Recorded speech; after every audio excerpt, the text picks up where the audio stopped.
skate heritage with a celebration of the 90s. A time when street became king, extreme was born, and you were either hesh or fresh. The City Council has reimagined some of your favorite spots to shred while you get fitted in fat 90s-inspired gear.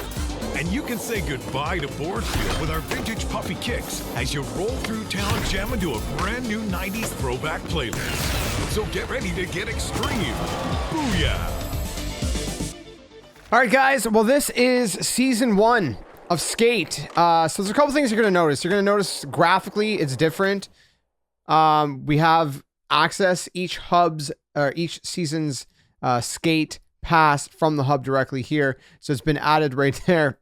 Each skate pass is released as a new issue of the scene, Zine, or whatever, how you pronounce that. You can view the latest issue there. There's a new currency. When you complete tasks, you're going to earn these things called TIX. You're going to earn more TIX to unlock new pages. When you unlock a page, you can use your TIX to buy new items. It basically explains it right here. The Skate Premium Pass unlocks even more items on each page. So there's going to be free and there's going to be premium as well. It says purchase the Skate Premium Pass to unlock all the items on a page to unlock the premium item. So for example, in this case, it would be this leather jacket. We'll get back to that in just a second. But what I want to point out first is the visuals, because as I pointed out in a previous video, what they've done with the visuals is they kind of made it like golden hour, right? So everything's kind of yellowish. It has that yellow tinge to it, I guess you could say. So it's kind of like, you know, I guess like if it's like 5 p.m. when the sun's gonna go down, but it's not quite down yet. I think maybe this is just to fit the theme of season 1. Maybe they're gonna kind of change it each season. I'm not 100% sure. I don't think they confirmed that, but I'm hoping, because I'm not a huge fan of this being, like I said in the previous one, permanent. But I will say graphically, something about the textures look better somehow. Maybe, I don't know. Maybe. Anyways, this is what it looks like now. That's the point. You can see that, and that's that. Okay, so that's one of the things. We're going to go over some of the patch notes in just a second as well. Let's go over to the Skate Pass, because that's what we kind of started out with. So we can go premium if we want to do that. Need more Skate Pass currency? You can actually buy some, as you can see here, with the other currency. So the what are they called again? The purple tickets or whatever. Let me go down here. So you can see they're real money. So you get 500 for $7 Canadian, for example. Which then gets you 1,400 ticks. So you see how that kind of works? I don't know. You can pay real money basically to get it. Sort of like, I guess, how you can pay real money, in other season passes, to unlock other pages and stuff like that. Here's a look at season 1. I'm taking a quick look. It's a pretty crazy graphic that we got going on there. So this is page 1. So some really cool stuff here. On the page. Now again, this season's whole thing is like 90s, right? So for a guy like me, grew up in the 90s, I love it. You got, your classic kind of premium backwards cap. Kind of weird that that's a premium reward though on page 2. I'll be honest. We got some cool trucks and stuff like that as well. There's some cool gear in here. I mean, I don't know if this would be like a legendary premium reward in my opinion, but sure. Again, season 1, they have time to kind of make things better in the future, so again, we're just kind of going through this a little bit real quick to show you guys what some of the different rewards are. If you're curious, maybe you don't have access to the game right now, or maybe you're just kind of looking back. Maybe this is like season 10 and you're coming back to see what was this. That one is pretty cool. So I like that. That's their final reward on page 10. So I mean, it's cool. Is it the best? I don't know. Like I said, all the ones that don't have the little lock on them, those are the ones that you can basically get for free. So these 3 are for free. So I guess it's the first 3 on every single page is free. Actually, this one has 4. No, it has 5. So there's a lot of free rewards in here as well. But that's kind of how that works. To get premium is going to cost you $1,000. So basically $10 USD which is like 13 bucks Canadian. Typically what you would expect from any kind of other battle pass, Call of Duty, you know, Apex Legends, I believe, Fortnite with the V-Bucks, you know, 1,000 V-Bucks, whatever. But in those, you're getting, I don't know, I feel like you're getting more out of it. Like this one is okay. You are getting some of that paid currency, you know, you're getting like 25 there, three, so you got like $3 worth. So you're getting a bit back. So if you do the whole thing, it's going to cost you 700 essentially. So I don't know. I personally, first reaction, I think that it's an okay battle pass. It could be better, in my opinion. There's some cool stuff in here. For the price, I don't think this is personally worth 10 bucks USD. I think this is maybe like a $5 battle pass, personally speaking. I'm just not wowed by the stuff that's in it. But you guys be the judge. You let me know in the comments below. Do you think it's worth that money? All right, next thing is over here. We can actually see that there is now anything here in Brick Switch. Let me go over there. Let me go over there. Let me go over there real quick.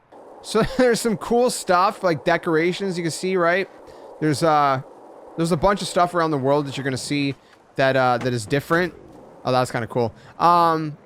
They kind of added some stuff here and there to kind of celebrate, I guess, season 1, as you can see. So it's pretty cool. I do like that quite a bit. But let's go check out this reward here. So if I go over here, not reward, but this challenge. So if I go over here, this is the first challenge that I've seen in this area. You'll get ticks for it. So some of these challenges will give you ticks. All right, so good line. So we're done. Now we're gonna get some ticks from this. I can spend them if I want. Can't earn any more. As you see, I've earned all of them. I can do co-op and earn some more.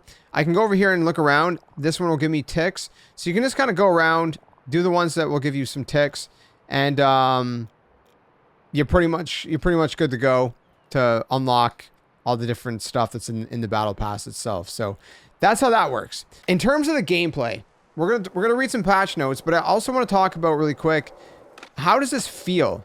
You know, personally speaking, I played it back in July, so kind of one of the last alpha builds before, you know, official like kind of early access opened up. And then I played the early access, you know, the pre-season, season 0, I guess, if you will, and now season 1. I don't know if they changed a lot, but it does, to me, feel like the movement is smoother.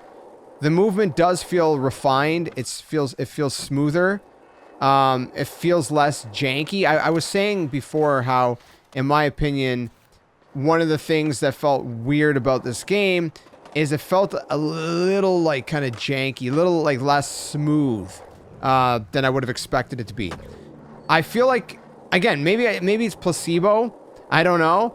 But I feel like with all the things that they did kind of change in this patch, and again, we're going to read the notes in a second for those guys who, you know, missed that. It does feel smoother. It feels like my character is kind of moving a little bit smoother, skating smoother, you know, whatever. So that's that. And again, last thing, again, you can see all like, you know, there's some decorations and stuff. I've skated around here 100 times. There's like balloons and stuff kind of all over the place, as you see right here, kind of in the stage area. There's like these balloons here. I don't know, just something to change the aesthetic a little bit, you know? And I think that's kind of what they're trying to go for each season, is keep things fresh. And of course, they're going to expand the world and make it bigger and bigger over time. So there's that as well. Again, I'm not against this new kind of more golden hour look. I just hope that it's more like this is for season 1 kind of thing. And that, you know, maybe they switch it up in the future. This I don't remember being orange either, so that's cool. But yeah, the golden hour thing, it's cool. All right, let's talk about patch notes in case you missed that. So we got numerous fixes in this patch, which are extremely welcomed. So I'm going to read them off to you. Again, this was posted, I think, yesterday, the time of recording this. I wasn't around yesterday, so I wasn't able to cover it. So I'm just going to throw it into this video, since this is a video about Season 1. So for PC, they got better widescreen support, fixed the resolution selector by adding a drop-down menu, which also fixes how the resolution settings are applied. They got stability improvements, so a significant number of crash bugs that they've resolved, resulting in, you know, smoother, more reliable game. Gameplay enhancement improvements have been made to the core gameplay responsiveness and balance, ironing out many lingering bugs. So that's probably why this feels a little smoother to me as well, like I was mentioning. Narrative updates, a broad range of narrative issues have been polished, making the story dialogue moments feel a little bit more engaging, which the story to me is just more like tutorial than story. But anyways, hopefully we get some like actual story updates in the future. Audio improvements. Numerous enhancements have been made to the game's audio for a clearer sound and a more immersive atmosphere. And again, I do notice that now that they mention it. Creating a customized skater, you'll find enhanced skater creation and customization with extensive fixes, improving these features. So there's going to be more options. Visual material updates, significant visual polish, including improvements to textures and materials, means a crisper, more cohesive look throughout the game. That's exactly what I said as well. The textures look smoother and look better. The game looks better. It looks less alpha, maybe a little bit more beta, let's say. You know what I mean? It's significantly improved, I think, in my opinion, both in terms of gameplay and in terms of visual. UI polishing, the menus and user interface are cleaner and easier to navigate with several targeted improvements. Localization, updates have been made to improve playability and clarity in multiple languages. Then we got a bunch of bug fixes. Now this is massive because there's some stuff that was really annoying. Live play and data fixes. So basically, the quick drop and throwdown systems have received significant bug fixes for improved performance. We have environmental fixes where we addressed a wide range of issues, including level layouts, collision and environment interactions, resulting in noticeably improved navigation and exploration. Mission fixes. So we have mission-related bugs have been addressed for more consistent progression and objective completion. There's known issues that were fixed in 0.28. This is continuing off of what I said is huge. A lot of stuff in here that was driving me absolutely mad that I'm glad they already fixed. So, waiting for players bug when doing solo challenges. That was driving me crazy. I would start a challenge and I'd just be like waiting for players. And I'm like, it's solo, and you'd have to sit there for like a minute or two before it like undid it. But anyways, users experience an infinite loading screen when trying to join Sanvan on Xbox platforms. Long queues to log into the game and server issues. Founders Upgrade is missing and Founders Pack is purchased on a different platform. And game crashes when scrolling through users and spectate. Players can be trapped by drop items and in shop locations. Shop spawn locations. The rip card customization will flicker between the old and new assets for a while after the selected user updates their customization. Players stuck, unable to progress. Tour 1 Skater Eyes Stunting 101. During the last step of spots and how to own them, when the users start the challenge, they will be stuck for 3 minutes with a message waiting for players. Quick drops are invisible when chosen and cannot be placed.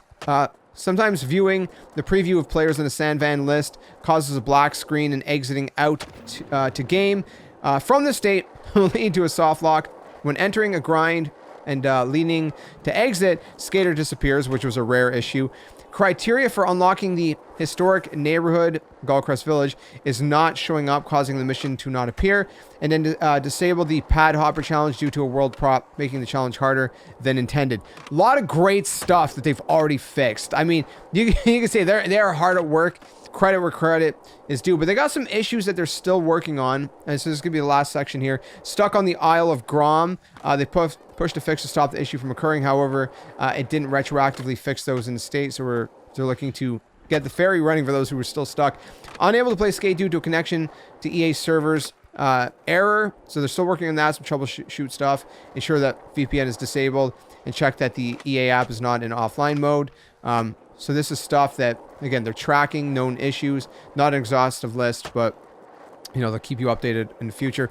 Achievements are not granted to the user. They're looking for a solution and will keep posted on the progress of that. The replay editor often captures stuttering during the export. So again, they're working on a solution for that. Criteria for unlocking the financial neighborhood is not showing up, causing the manual extension mission to not appear. Workaround, you can get to the financial neighborhood market mile by doing more challenges, get that XP. The fix, they're working on a fix to hopefully be part of,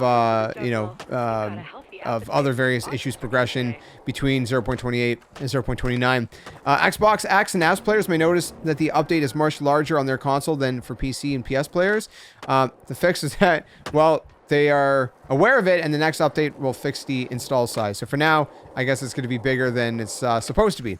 And then finally, the last couple things, PS players were aware of the fix. Sorry, for PS players, slam targets showing up, staying on when not in the slam challenge. The workaround is to restart the game, and this will be fixed in 0.28.1. And then a Skate Pass UI bug preventing highlighting or preferred items from previous pages. Workaround is to close the Skate Pass menu and reopen it. Fix, the team is working on a fix. So those are the stuff that they're, aware of, that they're working on right now. So that's pretty much it. This is season 1. It's a good start. Like I said, I love that the textures look way smoother, way better. Graphically, it just looks a lot better. Visually, with the kind of the sort of tinge of the lighting, I'm not super a huge fan of that. Like I said, I hope it's not a permanent thing. I hope it's just for season 1. I'm fine with it for the season. But I just wouldn't want this to be like permanent is all. And then, like I said, gameplay feels way smoother in my opinion. Audio sounds crisper. All the things that they said that they've basically tweaked and fixed, I can definitely tell you hands down, it definitely is noticeable, and significantly so in my opinion. So, like I said, this feels a difference of going from alpha to beta. In my opinion, I think this is a significant jump up in terms of gameplay, visuals, audio, all that stuff. My issue personally is with the Skate Pass is it just feels overpriced for the content you're getting. The content's cool, but there's not a lot of wow factor in it for me personally. It's just kind of like a cool factor, but not a wow factor, if that makes sense. And for that reason, I feel like it's worth more $5 rather than $10. That's just me, personally speaking. But what do you guys think? Wanted to kind of quickly make this video, let you guys know about some of the changes, walk you guys through some of it, give my thoughts and impressions along the way as well. Kind of react to, the fixes, the new content, different things like that. Again, this is ongoing. Things are just going to keep getting better and better from here, and I'm very hopeful and optimistic of what the future holds for this game. And again, already seeing how much they've improved is pretty impressive. So I'm glad to see that. So yeah, that's it. That's Skate Season 1 0.28 update. I'll keep you guys updated in the future as well, so keep it locked for more. And sorry if this video was lengthy. I wanted to be as thorough as possible. But yeah, let me know if you have any questions. If you have any thoughts, what do you think of this update? What do you think of the Battle Pass? What do you think of all the different stuff that we talked about here in this video? Again, if you enjoyed it, leave a like, subscribe for more. Till the next one. Game on. We'll see you guys soon.